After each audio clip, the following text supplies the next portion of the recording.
And without further ado, let's get started.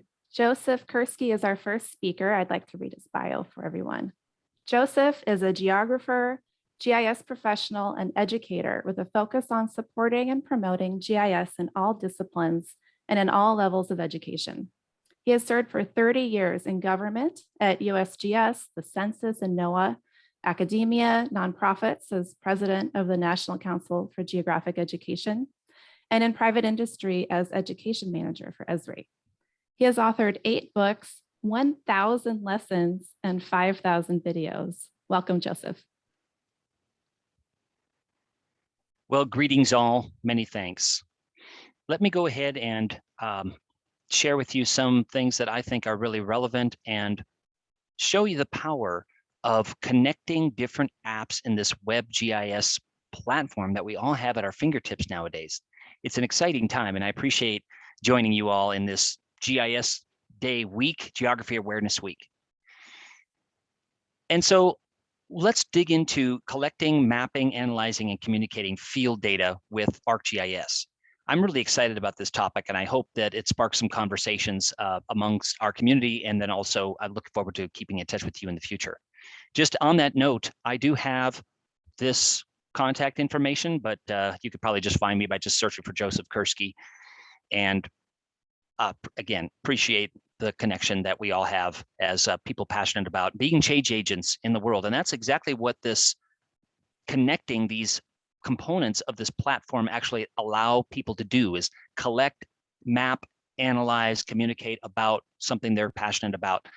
You all know this, but I think it's important to remind students and instructors and others that it's important to be using field tools. And then another thing that I want to weave in here is this whole idea of apps, which are spreading spatial thinking and geotechnologies to non-GIS people, non-GIS instructors, non-GIS students, to data science, business, engineering, health, and other fields. It's really an exciting time, and apps are helping us do that.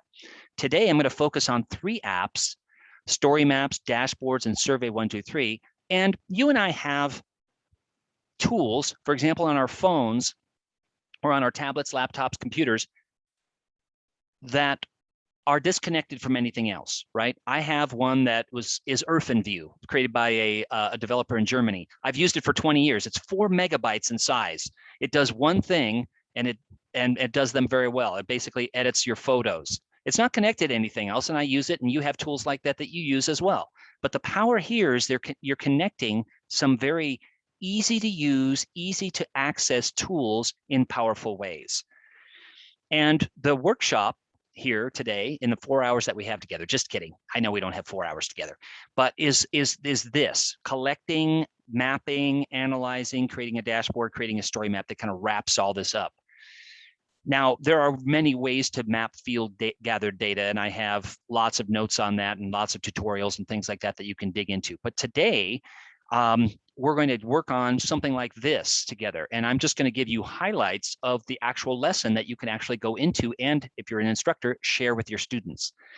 Survey 123, I think one of the innovative things about it is that it's crowdsourceable. So you can crowdsource your surveys, and the actual creating of the survey is very much like Google Forms or SurveyMonkey. You're dragging and dropping elements into a form. You can use Excel as well for further power. For example, additional branching. If I answer this on the survey, then route me to this part of the survey. You also have, just like a lot of tools that you use in the modern GIS cloud-based environment nowadays, like story maps, you have a zone where you can manage, for example, all of your surveys, the metadata, adjust them, copy them, etc. And you can do these things with Survey 123, even use higher precision devices with it. So the enabling the citizen science mode is a pretty easy feature. Under the Collaborate tab, we're going to use the web designer. I'll illustrate the web designer form method of creating a survey. But again, you can use what's called Survey 123 Connect, and that uses Excel. And again, gives you additional power. Takes a little more time to learn, but the nice thing about the Excel method is that you don't get just a blank sheet of Excel. You actually get the schema, and you populate the schema with elements that you want to collect data on. Invasive weeds, public art, community gardens, water quality, weather, noise. I mean, the sky's the limit with this. And so I've got an example here of a result that I created with Survey 123. But since I've got a very limited amount of time, I'm just going to put this in the chat box later on so you can actually dig into it. But after filling out the Survey 123, then you create a web map out of it. And then from that web map, you then do your spatial analysis on it, and then you create a dashboard, and then you create a story map. That is the flow of the actual tutorial that is actually right here that I've got, and I'll put the link in the chat box as well. But it basically guides you through everything that I'm going to cover in the next 10 minutes in a more rigorous way. But when I say a more rigorous way, we're not talking days, weeks, months. I'll show you an example here as we get done with this. But midway through this, I actually have the step-by-step creation. This is exactly what you're going to do. I have in a zip file that's attached to the lesson all of the pictures even that you need to create. So you don't even have to use your own photos. Well, of course, you're certainly welcome to do that. The bottom line is that we've all seen the JHU COVID map, and for good reason, right? It's very useful for municipalities and individuals to make decisions on. I think the powerful message is, number one, that you have access to these same tools at your own fingertips. So I wrote something that I'm very passionate about as a geographer, walkable neighborhoods. So I've visited many of your campuses in the past, hope to do so in the future again. But every time I'm on a work trip or even for fun, I'm very tenacious about walking in the community and assessing how walkable the neighborhood or the community is. So I created this essay that has the lesson attached to it that I mentioned earlier. And the results, just to skip to the actual results, is this. This is what you're actually going to create with this lesson. And I've taught with this in numerous places and in numerous levels, from secondary school to community technical colleges to universities to lifelong learning libraries and museums. So here's the result of what you're actually going to build. Is this place walkable or not? This is when I was in Mitchell, South Dakota for the South Dakota GIS conference. Some of you might remember that that's where the Corn Palace is, and that's the dome in the background. But you might put this at a 6 or a 7 probably on the walkable 1 to 10 scale. There's some sidewalks. They're in fairly good condition. There's some ramps. So if I was in a wheelchair or on a skateboard, I could get up and down those ramps. There's some cars, but there's really no traffic to speak of. So more walkable than less walkable. And then the story map, as you'll create, you put a few sentences in there about why communities care about walkability. And remember, by extension, think about other things that you could actually use these same techniques to map. Again, water quality, graffiti, urban greenways, invasive weeds, etc. And inside the story map, which is what you're going to create, I have a link to the survey, which you're also going to create in this lesson. It's 5 simple questions: pedestrian friendly or unfriendly, rate the walkability, tick all the choices, where is it located, which is of course germane to what you and I love, the where question, and then do you have a photograph of it? And then what you'll then build is a map from the survey. The survey creates a editable feature service, which is a bit GIS geeky, but the nice thing about it is that it does it on the side. If you used ArcGIS field maps or collector in the past, you have to create your geodatabase. So you have to have some knowledge of GIS and how to create a subtype and a domain and so on. Survey 123 kind of does that on the side. And so again, it's very approachable even for your colleagues in non-GIS disciplines. So I've got this web map, right, of the survey points that I and others contributed to with the data from my survey. Pedestrian friendly in this case, good for pedestrians. Ooh, good for kangaroos too. Well, what does that mean? This is the actual piece of data that I collected from my own survey. The tails on those kangaroos, they're like those pool noodles that you used when you were a kid, those red and orange and green, big old pool noodles. They're thick, those tails. That was a pretty cool walk. I had some nice company on that one. But the point is, you're creating this web map that houses the data results from your survey. And then finally, you knew this was coming next, right? You create a dashboard just like the JMU dashboard that we looked at a moment ago, or the JHU dashboard that we looked at a moment ago, and roughly 3/4 of the points in the survey right now, and I have it crowdsourced, it's open survey, so you can test it out. You can collect some points on your campus into this survey. 607 points have been collected thus far. Roughly 3/4 are pedestrian friendly, as you see there, and I've got the other pie chart getting data from my survey. So in my case, and I've got a legend, as you can see there, and some other elements, but the point is, there's 2 points. One, these are very powerful tools, easy to use and accessible. And number 2, to connect these things, the part of the GIS web platform that we have at our fingertips. It's all in ArcGIS. So it's Survey 123, it's Story Map, it's a dashboard, and it's an actual web map that's fed from the survey. The JHU COVID dashboard is fed from multiple sources, right? Local governments, WHO, CDC, et cetera. My survey, the one that you'll build and map, the map gets fed from one single survey. It's only one source feeding this. But again, I think it's such a powerful concept, but yet the other main message that I wanted to impart to you all today is that this whole thing, the story map, the survey, the dashboard, and the map itself took me 4 class periods to create, roughly 4 hours, an hour on each of those 4 components. So we're not talking days, weeks, months to create these things. So again, I think it's very powerful and engaging and ties to what we were talking about at the beginning, right? Why should we have students go out in the field and collect data? There's lots of things that are fostered by such activities. Richard Louv, Last Child in the Woods, gets students outside frequently and immersed in their entire educational experience for critical thinking, community connections, spatial thinking, problem solving. So it's not just the GIS techie skills that are fostered, it's those broader, deeper goals, right? Having students be empowered to care about issues in their community and become change agents on the landscape. I wish I could get excited about this, but the point is powerful, easy to use, doable, and connected with these broader issues. Okay, comments, questions, concerns. I'm going to put in the chat box now the links, as I promised, to the lesson and the blog where you can see why I did what I did and some of the results there. So, but while I'm doing that, if anybody's got any questions for me or any comments, I'd love to hear from you. Thanks.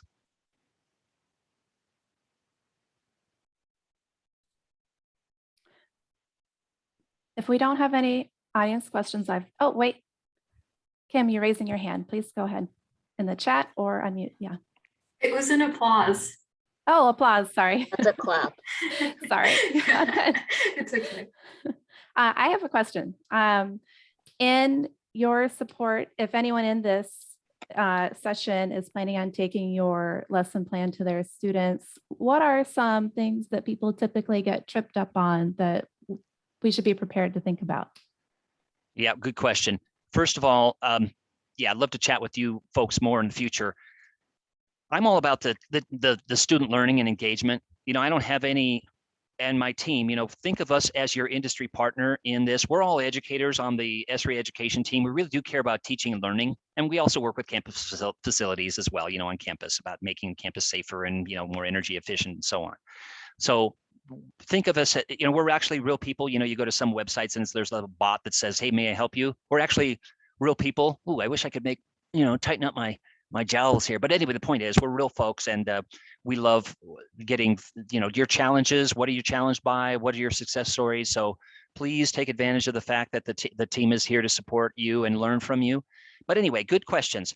I would say there's 2 things. Oftentimes, educators from a wide variety of disciplines kind of see story maps first and they say, oh, I want to do that. And that's good that they serve that purpose to get people excited about, hey, there's a story map on climate, there's a story map on typhoons, et cetera.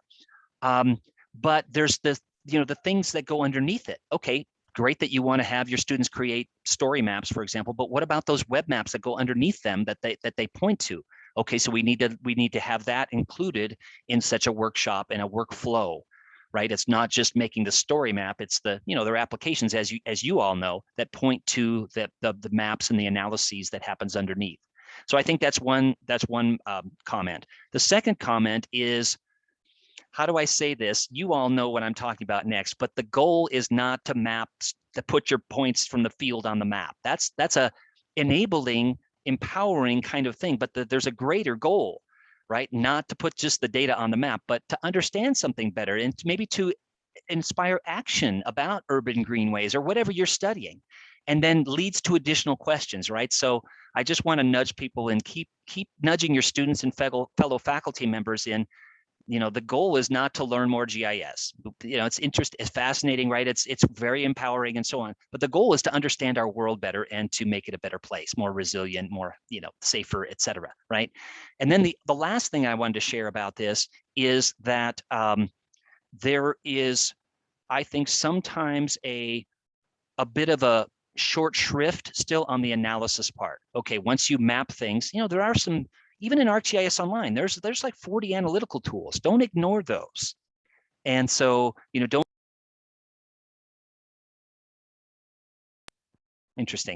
don't rush from the mapping part to creating the dashboard and the story map. Make sure you do some analysis. I kind of gave it, admittedly, a short nod here today just because of time constraints, but make sure you do a little bit of analysis. So if you're mapping, let's say, I don't know, water quality and quantity, even just running the trace downstream tool, right? And where does that water go on its route to the ocean?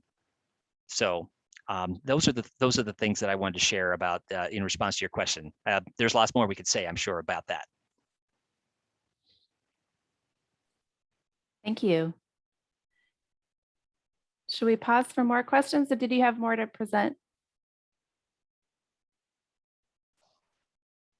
I'm going to put a few more things in the chat box, but I want to be respectful of everybody else's time. So, and I want to hear what you all have to say, the other presenters too. So Anyway, thanks again for having me, and let's keep in touch. Thank you. Thank you very much. All right, next speakers. Kimberly Besseril is a geospatial analyst and cartographer at GreenInfo Network and is part of the team that maintains the California Protected Areas databases in California. She received her BA from UC Berkeley. Saba Gebreamlak is a geospatial analyst at GreenInfo Network and is also part of the team that maintains the Protected Areas databases in California. Take it away, Kim and Saba. All right. Thank you for that introduction, Mariana. And thank you all for making time to join us for this presentation on the California Protected Areas database and the California Conservation Easement database. I'm Kimberly Besseril. Hi, and I'm Saba Gebreamlak, and we're part of the team that edits and publishes CPAD and CCD. So before getting into the databases, here's a short introduction of the organization that created and maintains them. There's around a dozen of us staff, and we work for a wide range of organizations all over the US, but mostly in California. In more than 2 decades, GreenInfo has supported over 1,000 public interest organizations and agencies with a wide range of information technology to enable these groups to better meet their environmental, conservation, public health, social justice, and other goals. Those who want to learn more can go to greeninfo.org, our website, which features a lot of the projects we've been working on. In particular, we've been working on the California Protected Areas database, CPAD, and the California Conservation Easement database, CCD, for quite some time. They form the basis of a lot of what we do here. I'll also note that there's a couple different ways to check in on the things that we're doing. We have a blog started by our executive director, Dan Rodemacher, an Instagram feed for those interested in cartography and design, which features content from our side of the map-making process. And you can find us on Twitter. Now, let's take a look at CPAD. The California Protected Areas database is now the most extensive state dataset on protected lands in the United States, with over 49 million acres of protected lands represented. For information on CPAD and CCD, your go-to resource is calands.org. In the opening page, you'll find hyperlinks to learn more about these databases.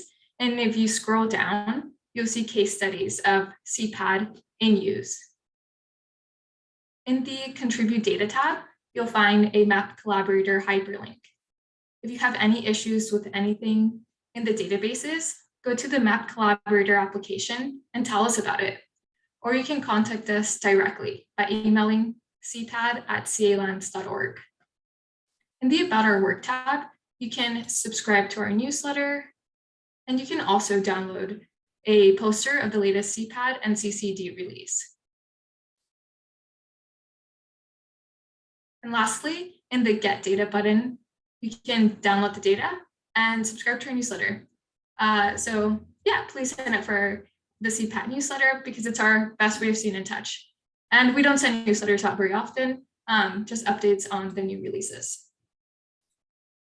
All right, let's get into the data.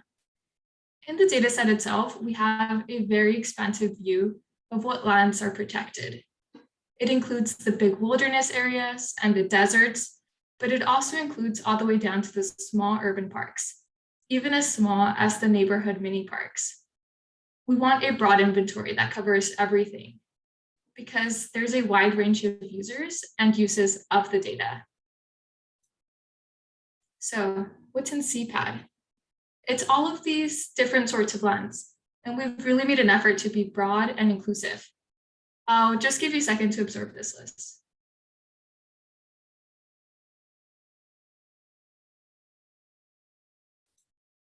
All right, now I'll go through the CPAT structure, data statistics, and explain a little bit about how it works and what's under the hood.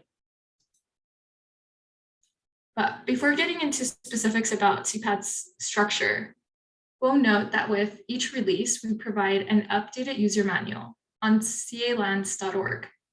It is also included in the general database download zip files. The manual is a very complete resource, so it is great for all of your CPAT questions, including its structure. And we encourage users to take the time to read through it. We aim to be clear about what's in the data set, how lands are added, and document unique scenarios. The manual is a terrific resource. We use it ourselves here in the office on a daily basis while editing CPAT. All right, let's get into the structure. Standing back for a second and going a little into the technical details here. CPAT is actually 3 different types of geometry. There are holdings, units, and superunits. Each of those is a separate shapefile in the release, and they behave this way. Holdings are the most detailed, which represent individual ownership, usually at the parcel level. Those get aggregated into units, dissolved by the list of attributes listed here under core attributes. Finally, we aggregate units into superunits, the most simplified version of the database. These are dissolved on the core attributes with an asterisk next to them. The way I think of superunits is the way we as the public typically interact with a park. We know the name, we interact with the park managing agency, with their website maybe, or through paying a fee to a park, etc. And finally, we know whether we have access to it. The parcel owner and its county is not identified here. Units are a good level for those who are interested in understanding how ownership and county boundaries change across the landscape. This holdings, units, and superunits relationship is really important for how CPAT works, and it gives us a great deal of analytical strength, as well as makes it much easier to track over time. An example is Las Trampas Regional Wilderness in the Bay Area. In the holdings level view, individual parts are divided up at the parcel level. In the units level view, the data is more generalized, but you can see the split at the county line. And in the superunits level view, all of the details are dissolved to only differentiate between name, manager, and access. This is the recreational focus, where the most important details are public access and who manages the land. CPAT is a GIS database. It's managed in QGIS and some related programs like ArcPro. It includes about 49 million acres, which is roughly half the state. We publish CPAT twice a year and just recently began publishing CCD twice a year as well. We changed the naming some years ago so that people could know clearly what year the data was from, and used the A and B format to distinguish between the 2 annual releases. A is typically released mid-year. B is released near the end of the calendar year. A way to look at the inventory is by the different agencies that we have holdings for. There are 1,000 agencies, and nonprofit landowners represented in CPAD. It's a very large array of institutions that own all of this land. Another perspective is comparing the acres. CPAD is 49 million acres, and the easement database is now up to 2 million acres. While easements are incredibly important, they're eclipsed by the fee land data when considering acreage. If we look at just CPAD and ask how much of that is open for the public to use, almost all of it is. The amount that's restricted in the dark yellow here means that a permit is required, it has very seasonal hours, or is very limited in some way. And the amount that's actually close to the public is also quite small. Most of the lands is either an ecological reserve or areas that are not yet open as parks, but are owned by public agencies and may someday be open to the public. Another way of looking at CPAD is in terms of who owns these lands. So if we look at the top 50 agencies by acreage, we end up with a huge percentage acreage owned by the top 50 and very little owned by the remaining 950 agencies. Through a different lens, if we look at the number of parks, the top 50 agencies by acres owned own less than half of the total number of parks. And the share of CPAD owned by the other roughly 950 agencies jumps up. The other 950 agencies are typically serving local recreation needs. In those instances, the number of small to medium parks helps distribute access to users throughout communities. The size is less important in this case. Depending on how you look at CPAD, you get a different perspective on what's important and for what reasons. All right, I'll pass the presentation off to Saba. Okay, thank you, Kim. Okay, in terms of data quality, CPAD is pretty good. But anybody who works on a large data set has to maintain a pretty humble approach. CPAD has been updated and improved over decades. And along the way, we've added new attributes that make the dataset increasingly robust, as well as retired those that were both cumbersome to maintain and less useful to users. One common request is for the ability to show the change in parkland over time. We're hard at work on this, but it's a long project. For example, in this image, we can see Clayton Ranch Regional Preserve and the year each parcel was protected. This information is very helpful, and we are working continuously to include this information when it's available. This is our map collaborator tool found at mapcollaborator.org/CPAD or through greeninfo.org. Map Collaborator allows users to easily view the latest data and to contribute to the data by adding notes or drawing polygons on a web map, or by uploading their own data for review. CPAD editors here at GreenInfo look at these notes and use it to inform our edits to the database before each release.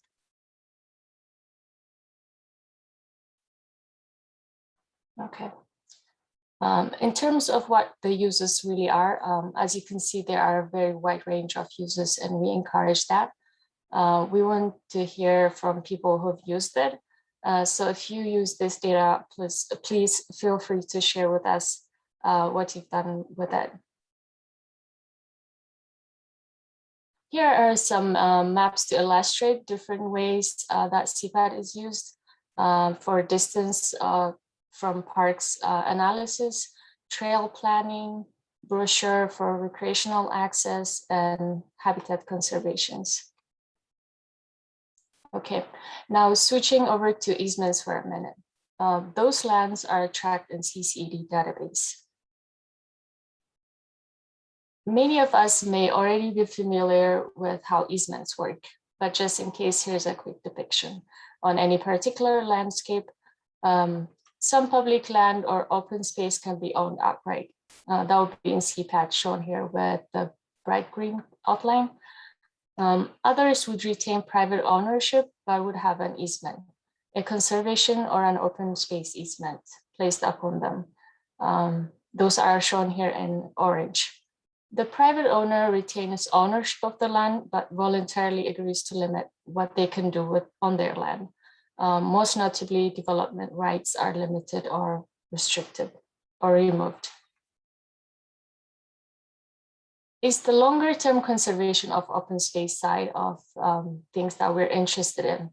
We focus on those agencies and lands maintained for open space or conservation purposes. We're not looking at short-term easements, we're looking at the permanent ones.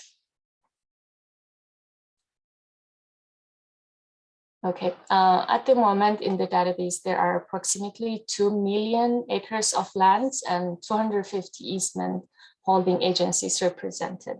However, the work on CCED is still in progress. We know we're missing easements and have others that are not quite right. Addressing overlaps, for example, is complex when multiple agencies hold an easement over one section of land. In addition, some lands overlap with CPAD because a property can be held in fee title and have an easement. There's also a manual, just in case you're interested, there's a manual that's available for CPAD. It's for CCED data set similar to that of CPAD, which you can download and check out. Be sure to read the guidance about representing the data as a sensitive data, because easements often involve private land. It is important to respect them as private lands, many of which have no public access. Having said that, it is important to track these lands. They are critical to our landscape in California, and they're typically funded at least partially with public dollars. But we are also we also want our users to follow policies on how the data is shown on maps and in the public regarding their access. It is a balance between public and private information. Okay, now a quick note about CPAD and CCED's national dataset equivalents. Nationally, CPAD is a California element for the Protected Areas Database of the United States, PADUS for short. It's published by USGS. We work very closely with them on a variety of things. Ideally, most states would have something on the order of CPAD, but at this point, not all states do, just a handful. And ambition is to get there someday. The California Easements dataset is contributed to the National Easements dataset, and SED for short, which is published by a group of nonprofits at conservationeasements.us. It's very similar to the relationship CPAD has to PADUS. In 2020, CCED was updated to align to the dataset schema of NSED, and we continue to contribute to the national dataset each year after the releases. So what can you do? If you have used it already, go to the site, download it, pop it into an ArcGIS or any other GIS application. If you have any issues with any of it, go to the Map Collaborator tool and let us know. Or you can contact us directly. And just a reminder, please sign up for our CPAD newsletter. Okay, with that, we come to the end of our presentation, and thank you for coming. I'll open it up for anyone who has questions or any comments or anything else to me and Kim. Wonderful. Thank you, Saba and Kim. There is one question in the chat. CPAD seems amazing. What is the funding, and is the funding sustainable? Currently, it's being funded by the state and CDPR, the state parks, but we're also open to receiving funding whenever we can find it. There's a lot of things we could improve in CPAD, similarly in CCED as well. So yeah, we're very open to receive more funding on it. Yeah, and then just to add on to that, so CNRA also funds CPAD, which is, again, a state agency. And typically, like, if there are particular regions in California that, for example, are working on park equity, then the county or a city tends to turn to us to like really update that area within California, and then they provide additional funding. Yeah, but we're always open to more funding, so. Let's see, any other questions? Well, I have a question if none are coming yet. If someone here downloads CPAD or CCED today, is there anything you recommend them testing out with the data? An element like an attribute maybe, or a region that people tend to miss when they're first using it that you think is interesting to share?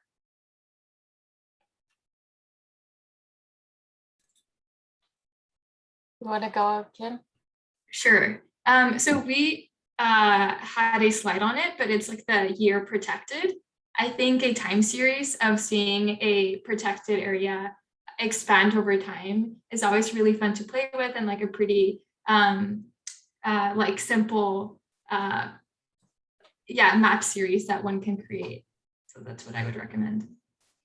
Yeah, and on that note, I would like to people to know that we're trying to do that because people tend to confuse the day it was entered into the CPAD database as the day it was protected, which is not the case, because we find out about some parks like a decade after they were protected, depending on where the information was made.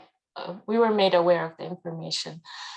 So that is something we're constantly working on, acquiring all those information as much as we can get. But protected land in California go as far as the 19th century, late 19th century. So there's a lot of information that we would like to get our hands on. And yeah, and another thing we're trying to, like, hopefully ambitiously trying to improve on CPAD is the accessibility tag or information to parks. So anyone who's interested in providing those information or is privy or has those information, we're pretty happy to receive those. Wonderful, thank you. And people can go to www.calands.org. Okay. Yes, exactly. Thank you so much, both of you. All right, our next speaker is Amr Magdy.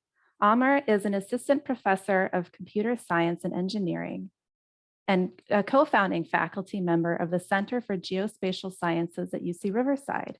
His research interests include database systems, spatial data management, big data management, large-scale data analytics, indexing, and main memory management. Welcome, Omar. Oh, thank you very much for the introduction. And thank you all for your time. So good morning. It's almost noon, but let's say good morning, everyone. So today I'm going to share with you some thoughts about our work along with my grad students in UC Riverside towards building scalable spatial data science. So let me start with a story, a somehow old story. When we start to draw maps in dates that we mark now as BC. So we draw maps for a long time, for navigation, for military applications, for a lot of different things. And in the 19th century, we have this use case, which is the Kalia Epidemic, that started in Asia and spread in different continents until it reached London in 1954. At this time, we had the impression that Kalia is spreading over air or breathing like COVID. Dr. John Snow started to draw the Kalia cases in London, and he noticed that it's around Broad Street where we have a water bump. They started to put hypotheses and study that Kalia actually spread through water, and this started a total new understanding for this epidemic. At this date, we started to understand that maps is not only for navigation and military, it can be used in a lot of use cases, and we started what's called human geography. And now you can imagine what are the applications of maps in health, in politics, in urban planning, and it's endless. You can say it. A lot of applications are using maps.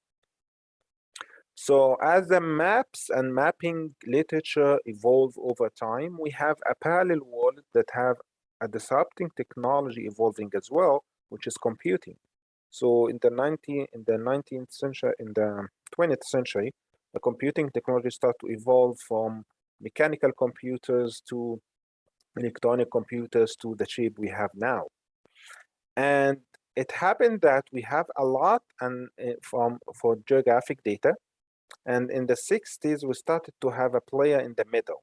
And the player here is GIS software when we started to combine geographic data to be handled by computing technology. And this is start of GIS. It started in 60s. In late 60s, Esri is founded. Esri is the neighbor for us here in New Riverside. They are Netherlands. And the three worlds started to evolve. We have a world of computing technology continue to evolve over time in various aspects, and now computers in everything. Also, the geography world evolve over time, and the GIS becomes more advanced, and you have different products and different software packages. In the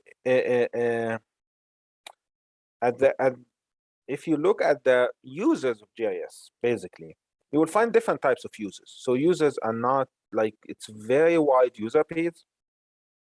And there are users who use GIS, and this is the majority of users use GIS as is from its user interface, geographical user interface, and do a lot of analysis with this. This is definitely a rich package of software.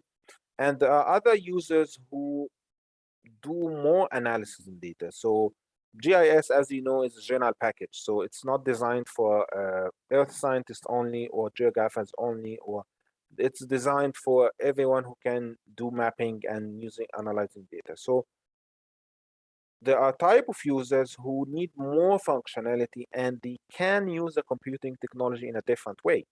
They can use something like Python, like our language. So those people start to integrate with what's called the open source initiative. So developing software that is free and available for everyone to contribute and use. And over time, we had very rich set of tools using these tools, Python and R and open source software, to analyze spatial data, what I call here spatial data science tools. Something like Geoda, something like PySound, GeoPandas, GeoPy, and so on. So these tools providing still spatial data analysis similar to GIS, but they are more tailored. You can contribute to these tools. You can write your own functions. You can use them side by side to GIS. It's not a replacement, and it's not totally orthogonal. It's somehow helping utility. Over time, the history has not ended and will not end soon. So we have more and more the geographical side of the data. We have smartphones, and smartphones in 2008 started to have internet on the smartphones. So you can imagine that everyone had a smartphone, has an internet, and has sensors and equipment to generate geographic data. So now even geographic data is not only from scientists or governmental agencies, but also from everyone. So that includes social media data, that includes mapping data, that includes reviews, that includes a lot of content that include geographical content. And this kind of data is of interest for social scientists. You can imagine you as a social scientist, you have this amount of data comes from users, and you study, your work is to study users. So this is a very rich source of data. So now people who are analyzing data, spatial data, do spatial data science, want to ask a question, very important question. Can we actually include these rich sources of data under the umbrella of spatial data science? That's actually a question. We want to answer this question in this talk. So let me first introduce spatial data science in both terms. So it's not settled. It's a not settled term yet. So I cannot imagine I cannot like claim that there's one definition for this term. But alternatively, let me introduce what do I mean with the spatial data science. From a user perspective, data science is understanding a phenomena or a certain situation through analyzing data. Okay, so it's another term for data analysis.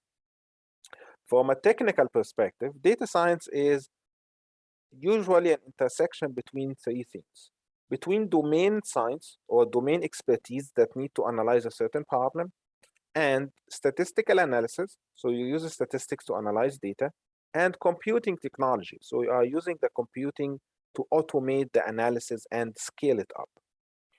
And this goes in the computing part from all the stack, from managing data, cleaning data, doing machine learning, visualization, security, privacy, a lot of tasks. And this actually comes with, along with the size with academic programs of data science are designed. So if you look at academic programs of data science at all these universities, you will find them the degrees, joint degrees between computer science and statistics. This here in UC Riverside, it's also in UCI, it's also on other campuses other than UC, like Purdue, Michigan, Minnesota, Washington, and so on. If we want to put spatial data science, you add the spatial word into every of these circles. So you have a spatial science or a spatial expertise combined with spatial statistics, combined with spatial computing. And in the intersection, you will find the spatial data science. So you basically analyze the spatial data to understand a certain phenomena or situation. And also from a technical side, this comes with the whole tasks of spatial data cleaning, spatial data management, spatial data mining, machine learning, geovisualization, and so on and so forth.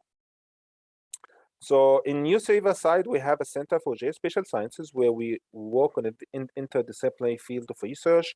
I work from the computing side, and I also have collaborators from the social sciences.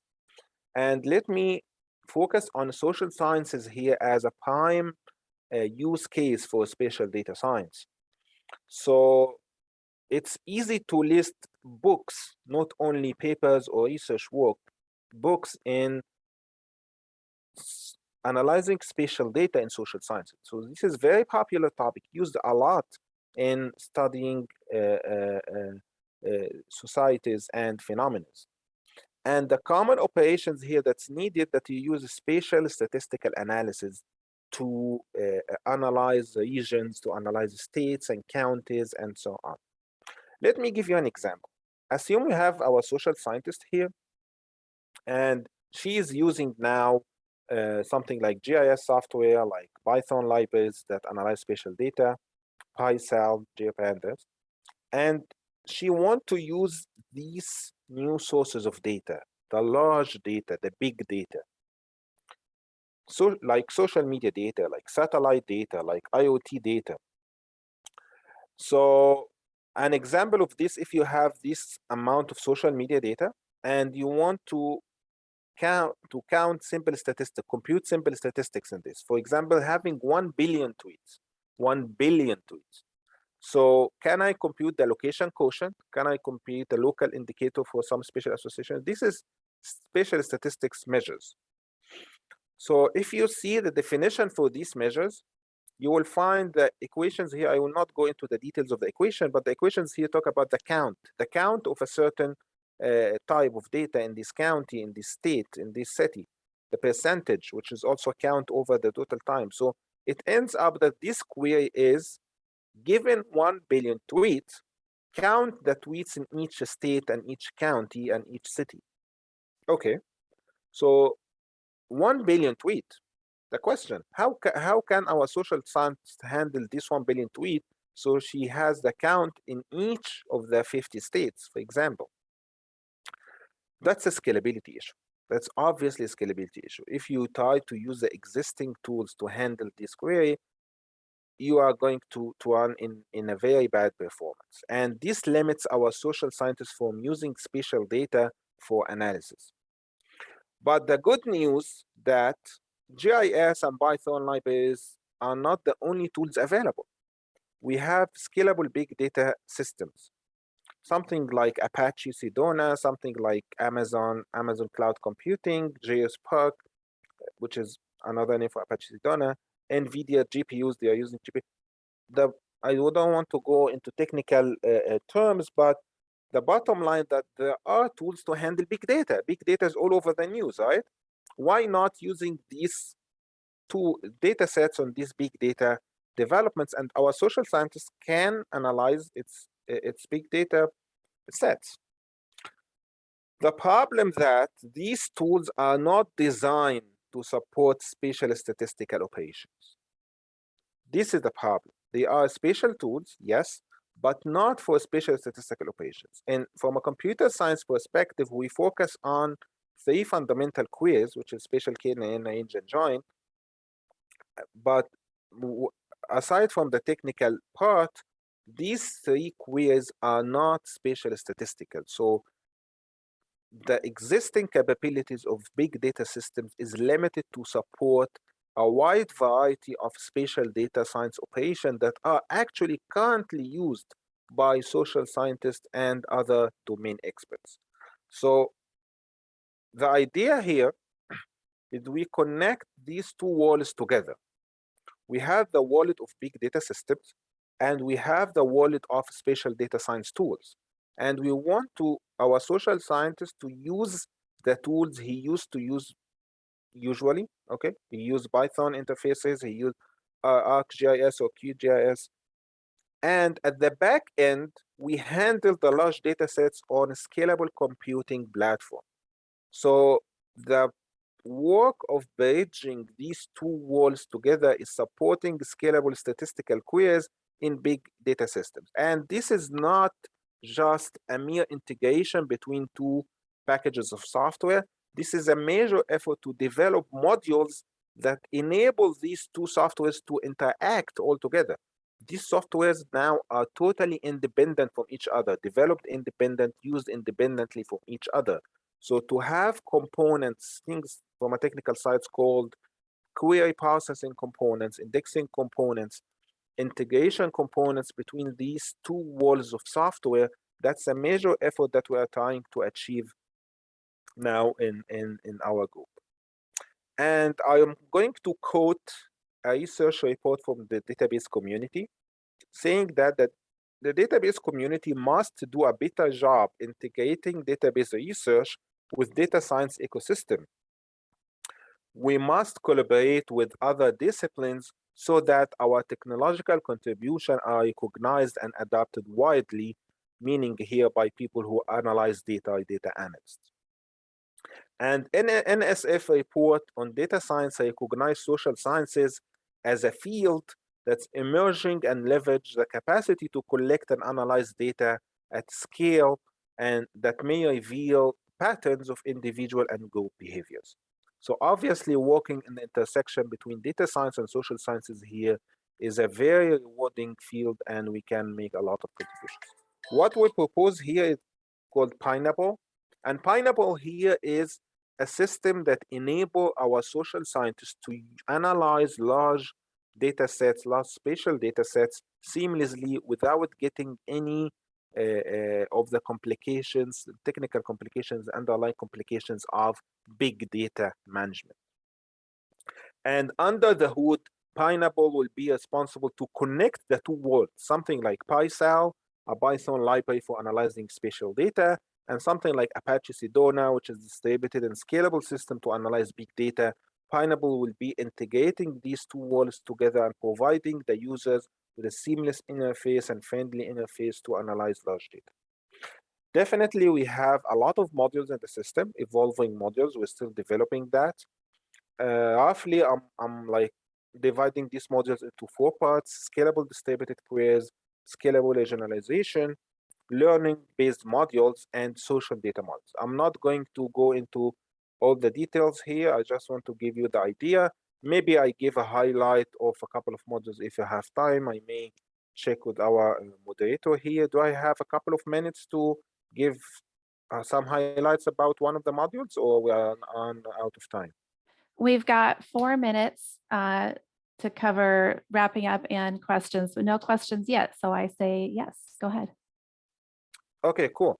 So let me like talk about regionalization. This is something that we actively work in now, and we're trying to support scalable regionalization. And regionalization here is basically dividing a space into a set of regions. Basically, if you have a US, I can divide it in 4 or 5 regions depending on what criteria. And definitely different criteria are defined based on the application domain, right? So if you are defining school districts, this is different from economic studies or environmental studies like air quality and water assessment and so on. A major problem now that you as a user need to define the spatial scale. Is my spatial phenomena is a state level or a county level or a city level? So you need to define how many regions you need to divide. So this is the problem. What is the appropriate value of P? For example, if you have P equal 4, that's a nation level phenomenon, right? Like snowing. If P equal 50, that's a state level phenomenon, like wind speed, for example. It's different from each state to another. If P equals 3,000, that's a county level. So defining the P here means you have prior information. Some spatial studies does not know that. I do not know what is the phenomena, what is the spread rate of COVID, for example. That's a pretty new thing. I need to discover what the scale here. So that's why what's called max P regionalization comes into. So it's dividing the space into unknown number of regions, but you have a certain characteristic. You have a user-defined constraint in this. For example, divide the whole US into regions so that each region has at least 50,000 of COVID infections. Okay, something like this. The problem that there's a major scalability issue here. So if you pose one of this query, it takes from 2 minutes to several hours for only 3,000 areas. So social scientists actually have more than 70,000 of areas to analyze, and this never ends. So we have a scalability issue here. We have the module that can help in solving this scalability issue, and our module gets much better performance. This highlights about the performance, like 20 to 30 times faster runtime. So our social scientists can analyze much larger data, and this is part of our vision of scalable analysis of spatial data. And we still maintain high quality solutions. So our performance here does not compromise the quality of the solution. We still have a good quality. We also have other variations of this regionalization, like having generalized constraint in each constraint and using machine learning in adapting streaming data. I'm going to stop here having any of your questions. So please, if you have questions, let me know. I need to skip this set of slides. So in summary, today I motivated for having scalable tools to analyze spatial data, and we briefly introduced highlights about the performance. I would like to thank all my collaborators, recent collaborators and the past collaborators, and also thank National Science Foundation for their support for our research. And this is my webpage and email. If you have any questions or any kind of potential collaboration anytime, please shoot me an email. And I would like to have your questions now if you have any. Thank you. Thank you so much, Dr. Magdy. Any questions? You can send them in the chat and I'll read them out, or you are free to unmute and ask. I can start us off with a question. Since I'm guessing our audience here is a little on the geography and GIS side, but let's say they're interested in a career in spatial data science. What tools do you recommend them branching out, maybe into statistics or computer science departments to enhance their skills? Yeah, I think that the Python library that analyze spatial data is very rich, like things like GeoPandas and PyCell and JPy and this ecosystem. That's very rich with a lot of functionality that's not yet incorporated in computer science tools. And that's why I work in this area, to incorporate this kind of functionality. So having knowledge about this, besides the GIS is a fundamental thing, right? So it has a lot of functionality, but side by side with GIS, if they get familiar with the Python libraries, I think that would be a great enrichment for their skills. Thank you. And I see we have a raised hand. Please go ahead and unmute. Hi there. Thank you so much for your presentation. I am actually asking a question that kind of contradicts what you had just asked. I'm a student who's coming more from theory, and I'm looking at how to incorporate GIS and data analysis into my work. I'm wondering if you have any recommendations for reading literature or courses for sort of a beginner in the GIS world, moving over to more data science. Thank you. I think our guests from Esri here would be excellent to answer this question. From a theory side, definitely spatial statistics is your area to read about, but from tools, I think Esri has a great introductory tutorial to start about GIS and data science. Maybe Joseph want to comment here. Yes, thanks, Amr. I totally agree with what you're saying. I'll put a couple of links in the chat box. I would say if you only had time to do one thing in terms of additional learning, I would say one of those Esri MOOCs. We only have about 6 or 7 of them because we want to do them really well, you know, like a university course that you go through as a cohort. It's fun, it's engaging, it's very rigorous, they're free. I'll put those in the chat. I would say that would be the most valuable. We do have one on spatial analysis that might be suitable for you. Okay, will do. Thanks. Thank you. Any other questions? Okay, well, we're only a couple minutes over. I think we made great time, and we can continue conversation in the Slack channel that we've been sending out links to. Thank you one more time to all of our speakers. Thank you. Thank you. Thank you. You all are